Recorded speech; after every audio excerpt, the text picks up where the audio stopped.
Imaginons la France d'après. On peut tous imaginer. On sait parfaitement bien que ce n'est pas 29 ministres autour d'un Premier ministre, que ce n'est pas un nouveau président de la République qui changera tout. Un mot, si vous me le permettez. Rien ne ressemblera plus à la France d'après l'élection présidentielle que la France d'avant. Et j'aimerais que nous apprenions à voir la politique modeste. On ne viendra pas à la privatisation. C'est clair, simple et net. Il n'y aura pas de privatisation d'EDF et Gaz de France. C'est clair, c'est simple et c'est net. Il est en effet clair qu'EDF et Gaz de France doivent pouvoir lutter à armes égales avec leurs concurrents. Pour cela, nous devons les transformer d'établissements publics en sociétés anonymes. Et s'agissant de l'immigration, je veux aussi que les choses soient claires. Je n'ai jamais été, Christine O'Krent, pour l'immigration zéro. Il faut déclarer comme objectif le quota zéro d'immigration. Et cela sans que nous n'ayons de leçons de racisme à recevoir de personne. La jurisprudence du Conseil d'État est précise. Pas de signes ostentatoires. Et Saint-Esprit descende sur ce bateau et son équipage. Amen. J'ai considéré que l'idée de mettre des caméras vidéosurveillance n'était pas une bonne idée. Je ne vois pas pourquoi et qui peut penser que mettre des vidéos à un certain nombre d'endroits, ça soit un élément d'une société dictatoriale. Fin 2005, les 330 salariés sont en colère. Leur cible numéro 1, Nicolas Sarkozy. Ils viennent d'apprendre que le ministère de l'Intérieur a choisi Auberture, une société privée pour fabriquer les nouveaux passeports français.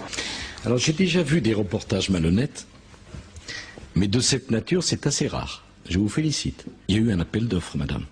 C'est justement cet appel d'offres qui n'avait pas lieu d'être. Le Conseil d'État a en effet confirmé le monopole de l'imprimerie nationale sur la fabrication des documents officiels sécurisés, donc dont les passeports électroniques, et ceci selon une loi de 93 qui, ironie du sort, avait été signée par Nicolas Sarkozy, ministre du Budget à l'époque. Sur les 15 pays de l'Union avant l'élargissement, il y en a 14 quant à ministère d'immigration, un seul qui n'en a pas, c'est nous. Parmi les 14, 6 n'ont aucun ministère ou secrétariat d'État spécifique. En fait, il y en a un seul qui a quelque chose qui se rapproche un peu de ce que M. Sarkozy propose. Ce sont les Anglais. Vous aviez promis, en quelque sorte, que vous protégeriez énormément votre vie privée.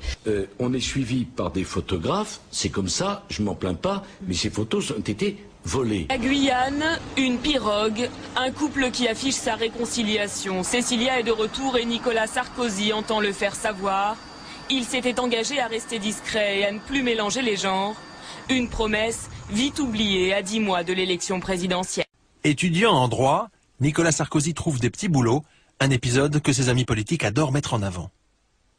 Tous les mômes de Neuilly vont pas bosser chez le fleuriste le week-end ou chez le glacier pour se payer leurs études.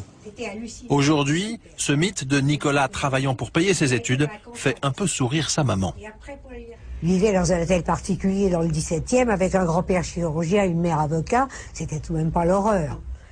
Dans le cours le plus chic de Paris, c'était pas vraiment le drame, hein. Faut pas exagérer. Oh, ah, oh.